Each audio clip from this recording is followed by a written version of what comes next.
उसके बाद आएगा हमारे पास से NaCl का स्ट्रक्चर। ठीक है, तो जो भी अभी स्ट्रक्चर्स होंगे, ठीक है, जैसे हमने पहले डायमंड का बनाया था, फिर जिंक ब्लेंड का, फिर हमने बनाना है NaCl का, तो उसमें हम क्या करेंगे, पहले FCC का स्ट्रक्चर बनाएंगे। ठीक है, पहले हम FCC का स्ट्रक्चर बनाएंगे। तो FCC के स्ट्रक्चर के लिए एटम्स कॉर्नर पे प्लेस कर दो और फेसेस के सेंटर में एटम प्लेस कर दो। ठीक है, कॉर्नर्स पे प्लस फेसेस पे। अब अगर हम इसको देखें, NaCl है, ठीक है, इसके स्ट्रक्चर से ही पता चल रहा है कि क्या है ये, 2 एटम बेसिस। ठीक है, एक हमें Na पॉजिटिव चाहिए और एक हमें Cl नेगेटिव चाहिए, तब हमारा स्ट्रक्चर कंप्लीट होगा। तो ये क्या है हमारे पास, 2 एटम बेसिस स्ट्रक्चर है, 2 एटम बेसिस। अब हमने क्या करना है, FCC वाली पोजीशन पे क्या रखोगे आप, क्लोरीन को रख दोगे। ठीक है, और एजेस प्लस सेंटर पे, बॉडी सेंटर, वहां पे क्या प्लेस कर दोगे, Na, जिसको हम ऐसे रिप्रेजेंट करते हैं। ठीक है, तो NaCl का स्ट्रक्चर कैसे याद रखोगे, पहले तो FCC का स्ट्रक्चर बनाया, वहां पे सभी जगह क्लोरीन प्लेस कर दो, उसके बाद एजेस और हमारे पास बॉडी के सेंटर में क्या प्लेस कर दोगे, Na पॉजिटिव। अब अपने इस रूम के कितने नंबर ऑफ एजेस हैं, ठीक है, आप ये नीचे कमेंट करके बताना। सिर्फ आपने रूम में बैठ के सोचना है कि हमारे पास कितने नंबर ऑफ एजेस हैं। ठीक है, अब हमने क्या करना है, एजेस मीन्स, अगर हम इस कॉपी में देखें, ये दीवार है, ठीक है, ये एक एज है, ये कॉर्नर आ गया, ये एक एज है, ये एक एज है, ये एक एज है। ठीक है, तो ऐसे हमारे पास एक दीवार पे कितने एजेस हैं, 4 एजेस हैं। एक दीवार पे 4 एजेस होंगी, कितनी दीवार हैं, 4, तो हमारे पास 12 एजेस होते हैं, एक रूम में 12 एजेस होंगे। तो हमने एज के सेंटर पे, एज के सेंटर पे क्या प्लेस कर दो, Na पॉजिटिव प्लेस कर दो। यहाँ पे क्या प्लेस कर दोगे, Na, यहाँ पे Na, ये भी एक एज के सेंटर पे Na प्लेस कर दो, ये भी Na हो जाएगा, यहाँ पे भी Na, यहाँ पे भी Na। ठीक है, यहाँ पे, यहाँ पे, यहाँ पे, सभी एजेस के सेंटर पे क्या प्लेस कर दो, Na। एक बॉडी के सेंटर में, बॉडी के सेंटर में Na, तो ये हो जाएगा बॉडी का सेंटर, यहाँ पे Na प्लेस कर दिया। ठीक है, तो ऐसे बनेगा हमारा NaCl का स्ट्रक्चर। पहले FCC की पोजीशन पे क्लोरीन, फिर हमारे पास क्या है, एजेस के सेंटर प्लस बॉडी के सेंटर में Na पॉजिटिव प्लेस कर दो। तो ये स्ट्रक्चर बन गया। अब हमारा यूनिट सेल बन गया। अब हमें क्या बनाना है, इसके नंबर ऑफ एटम्स निकालने हैं, नंबर ऑफ एटम्स। तो नंबर ऑफ एटम्स अगर हम देखें, क्लोरीन कहाँ कहाँ पे प्रेजेंट है, कॉर्नर पे प्रेजेंट है तो 1 आएगा। ठीक है, फेसेस के सेंटर पे प्रेजेंट है तो वहां से हमें 3 एटम्स आते हैं, तो 4 क्लोरीन के एटम्स हैं। ठीक है, प्लस अब हमें देखना है कि ये एज वाला कितने की शेयरिंग करता है, कितने और रूम के साथ अटैच होगा। अगर हम एज वाले को देखें, ठीक है, ये दीवार है, इसके यहाँ पे एक एटम प्रेजेंट है, एक एटम यहाँ पे प्रेजेंट है, तो कितने के साथ शेयर कर सकता है, इस वाले रूम के साथ, इस वाले रूम के साथ भी शेयर होगा। फिर अगर 2 ऊपर रूम्स है, क्योंकि एज के यहाँ पे पड़ा है, ठीक है, तो ये 2 ऊपर वाले रूम के साथ भी शेयर करेगा, 2 ये वाले, 2 ऊपर वाले, तो टोटल कितने रूम के साथ शेयर करेगा, 4 रूम के साथ। तो एक में कंट्रीब्यूशन 1/4 की हो जाएगी। ऐसे हमारे पास कितने एजेस हैं, 12 एजेस हैं, 12 एजेस के सेंटर पे एटम है, तो 12 × 1/4, तो यहाँ से 3 एटम्स आएंगे। ठीक है, एक एटम बॉडी के सेंटर में प्रेजेंट है तो वो उसकी पूरी की पूरी कंट्रीब्यूशन आएगी। तो हमारे पास 3 + 1 कितने हो जाएंगे, 4 Na पॉजिटिव के एटम्स हैं, तो टोटल 8 एटम्स हैं। ठीक है, 4 क्लोरीन के और 4 ही Na पॉजिटिव के। उसके बाद अब हमें क्या देखना है, यहाँ पे नंबर ऑफ एटम्स भी निकाल लिए। अब हमें निकालना है first nearest neighbour distance, first nearest neighbour distance. तो फर्स्ट नियरेस्ट नेबर डिस्टेंस किसके इक्वल होगा, ठीक है, तो उसके लिए अगर हम देखें हम कहाँ कहाँ जा सकते हैं, अगर हम यहाँ से पहले कॉर्नर वाले एटम की तरफ आ रहे थे बट अब कॉर्नर के सेंटर में भी एक प्रेजेंट है, तो हम इतनी दूर जाने की बजाय हम इसी एटम पे आ जाए, तो इन दोनों में डिस्टेंस कितना होगा, टोटल कितना था a, हमने एज के सेंटर में रखा है तो ये हो जाएगा a/2, तो ये हो गया a/2 मीन्स 0.5a हो जाएगा। ठीक है, अगर हम यहाँ से यहाँ आए तो ये क्या है, फेस डायगोनल है, टोटल फेस डायगोनल कितना होता है √2, इसका हाफ कर दोगे तो कितना आ जाएगा a/√2। ठीक है, ये 0.77 समथिंग। अगर आप किसी भी बॉडी डायगोनल वाले के पास आओगे, क्योंकि अब बॉडी डायगोनल के सेंटर में भी एटम प्रेजेंट है, तो कितना होता है बॉडी डायगोनल √3a, उसके हाफ में है तो 2 से डिवाइड हो जाएगा, तो ये हो जाएगा 0.88 समथिंग। तो सबसे नियरेस्ट कौन आएगा, ये वाला 0.5 वाला, तो एज के सेंटर में जो एटम प्लेस है वो सबसे नियरेस्ट होगा, तो a/2 हमारा सबसे नियरेस्ट हो जाएगा। उसके बाद कोऑर्डिनेशन नंबर निकालते हैं, फर्स्ट नियरेस्ट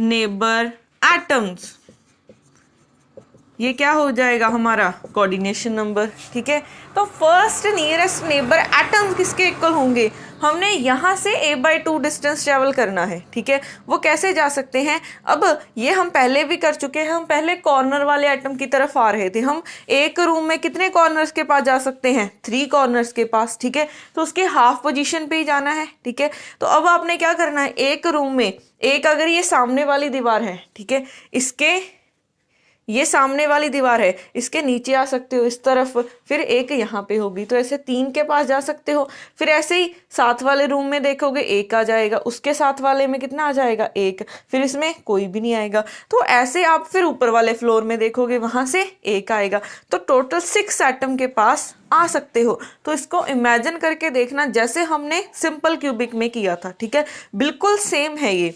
तो यहाँ पे कितने हो जाएंगे, 6 एटम्स आ जाएंगे, तो इसका कोऑर्डिनेशन नंबर 6 हो जाएगा। अब फर्स्ट नियरेस्ट भी निकाल लिया, अब हम निकालते हैं पैकिंग फ्रैक्शन। तो पैकिंग फ्रैक्शन किसके इक्वल होगी, number of atoms into volume of atom divided by क्या हो जाएगा, वॉल्यूम ऑफ यूनिट सेल। अब यहाँ पे भी मैं टोटल 8 नहीं लिख सकती, क्योंकि Cl का रेडियस कुछ और होता है और NaCl का कुछ और होता है, तो यहाँ पे हम क्या लिखेंगे, 4 × 4/3 पाई RCl का क्यूब, ठीक है, प्लस 4 × 4/3 पाई RNa का क्यूब हो जाएगा, डिवाइडेड बाय यूनिट सेल, एक क्यूब ही तो है तो उसका हो जाएगा AQ। अब हमें R इन तीनों में रिलेशन देखना है, वो कहाँ से पता चलेगा, फर्स्ट नियरेस्ट से। ठीक है, अगर हम फर्स्ट नियरेस्ट नेबर डिस्टेंस देखें, ये एक एटम है, ये एक एटम है, इसका अब हमें देखना है कि क्या जो नियरेस्ट डिस्टेंस आ रहा है वो 2 Na पॉजिटिव में है, या फिर 2 क्लोरीन में है, या फिर Na और क्लोरीन में है। ये क्या है, क्लोरीन एटम है, ये क्लोरीन है, हमने यहाँ पे पहुंचे हैं, ये फर्स्ट नियरेस्ट निकाला है, तो ये क्या है, एक क्लोरीन का है, एक Na का है, एक क्लोरीन का एक Na का, इसके रेडियस को R क्लोरीन, इसके को R Na, तो टोटल ये किसके इक्वल है, a/2 के, तो R chlorine plus R Na is equal to a/2, तो ये हो जाएगा हमारा R और A में रिलेशन। अब यहाँ पे क्वेश्चंस में आपको रिलेशन गिवन होगा, ठीक है, इनकी वैल्यूज गिवन होगी, तब आप इनकी वैल्यूज निकाल सकते हैं। ठीक है, अब इसकी भी हम यहाँ से एग्जैक्ट पैकिंग फ्रैक्शन नहीं निकाल सकते। ठीक है,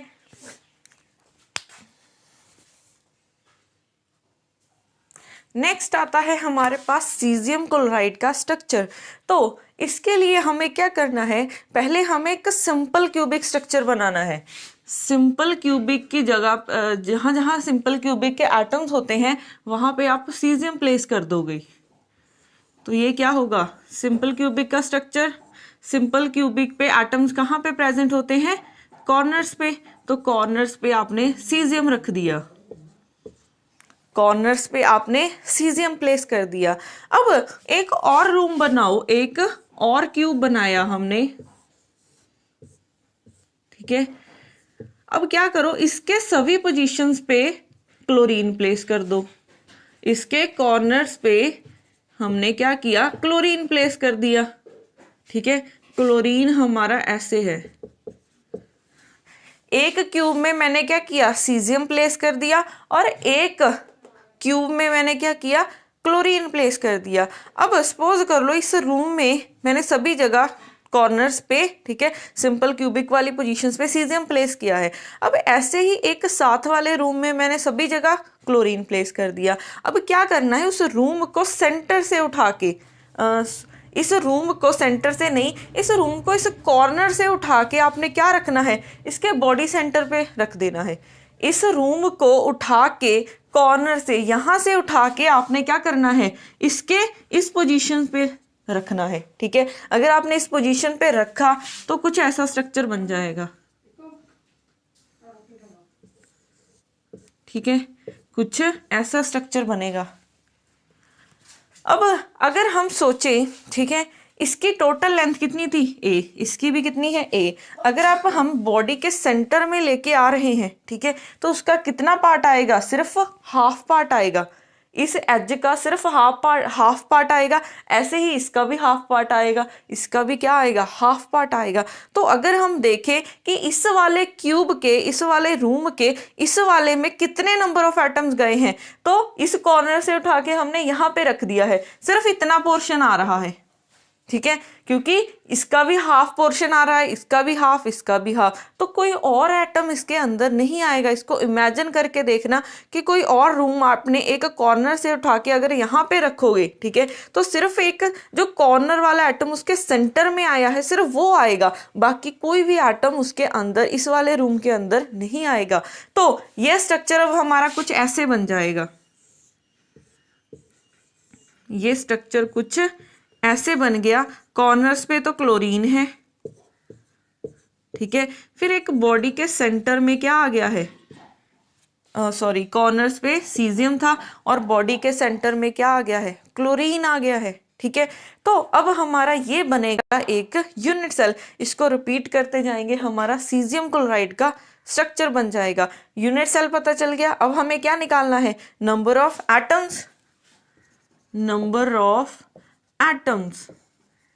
तो नंबर ऑफ एटम्स किसके इक्वल होंगे, नंबर ऑफ एटम्स देखने हैं अगर हमने, ये हमने क्या पोजीशन, कॉर्नर्स पे, कॉर्नर से हमें कितने एटम मिलते हैं, सिर्फ एक एटम मिलता है। कॉर्नर पे प्लेस कौन है, सीजियम, तो एक सीजियम का मिलेगा, प्लस एक एटम बॉडी के सेंटर में आ रहा है तो वो पूरे का पूरा आएगा, तो एक हमें मिलेगा क्लोरीन का। तो यहाँ से 2 एटम्स मिल जाएंगे हमें। ठीक है, यहाँ से 2 एटम्स मिल जाएंगे हमें क्लोरीन के।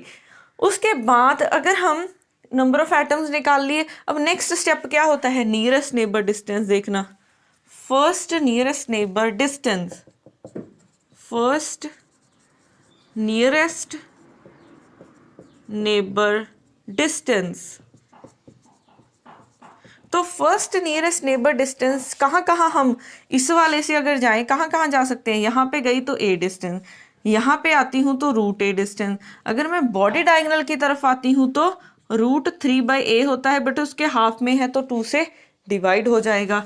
तो एक ए के पास जा रही हूँ, रूट 3/2a, तो ये 1a, ये 1.41a, ये कितना होता है 0.88, तो सबसे नियरेस्ट ये हो जाएगा। ये सेकेंड नियरेस्ट, ये बनेगा थर्ड नियरेस्ट। तो सबसे नजदीक कौन है, ये बॉडी डायगोनल वाला रूट 3/2a। अब अगर हम इसको देखें, आर और ए में रिलेशन देखना हो, ठीक है, आर और ए में रिलेशन देखना हो, ये कितना है रूट 3/2a। अब हम फर्स्ट नियरेस्ट कहाँ से कहाँ गए हैं, सीजियम से क्लोरीन तक गए हैं, तो एक सीजियम का एटम है और एक क्लोरीन का एटम है। इसका रेडियस RCS, इसका RCl, क्योंकि रेडियस दोनों का डिफरेंट होगा, सेम नहीं होगा। तो यहाँ से R caesium plus R chlorine किसके इक्वल हो जाएगा, रूट 3/2a। ठीक है, अब हमने क्या निकालना है, coordination number, means first nearest neighbour atoms. तो ये फर्स्ट नियरेस्ट नेबर एटम्स, हम कहाँ जा रहे हैं, बॉडी डायगोनल की तरफ जा रहे हैं, तो बॉडी डायगोनल, एक रूम में सिर्फ एक बॉडी डायगोनल के पास जा सकते हैं, तो ऐसे ही टोटल कितने रूम्स हैं 8, तो हम 8 के पास जा सकते हैं। ठीक है, तो कोऑर्डिनेशन नंबर भी निकल गया। अब हम निकालते हैं पैकिंग फ्रैक्शन। पैकिंग फ्रैक्शन किसके इक्वल होगी, number of atoms into volume of atom divided by क्या हो जाएगा, volume of unit cell. Number of atom, अब यहां पे भी मैं 2 नहीं लिख सकती क्योंकि इसका रेडियस अलग है, इसका अलग है, तो 1 इंटू 4/3 पाई आर सीजियम का क्यूब प्लस 1 इंटू 4/3, क्योंकि 1 एटम सीजियम का है और 1 ही क्लोरीन का है, आर सी एल का क्यूब डिवाइडेड बाय कितना हो जाएगा, ए क्यूब। ठीक है, अब इसका भी हम एग्जैक्ट, ठीक है, पैकिंग फ्रैक्शन नहीं निकाल पाएंगे क्योंकि हमें इसकी वैल्यूज चाहिए, इन दोनों में रिलेशन चाहिए, तब इसकी वैल्यू निकलेगी। ठीक है, तो ऐसे हम निकालते हैं किसी भी सीजियम क्लोराइड का स्ट्रक्चर। याद रखना, एक सिंपल क्यूबिक स्ट्रक्चर में एक और सिंपल क्यूब हमने रखी। ठीक है, इसको कॉर्नर से उठा के हमने सेंटर पे लेके आए, इसको सोच के देखना। ठीक है, तब हमारे पास सिर्फ एक एटम आएगा क्लोरीन का, तो टोटल एक यूनिट सेल में 2 एटम्स हो जाएंगे।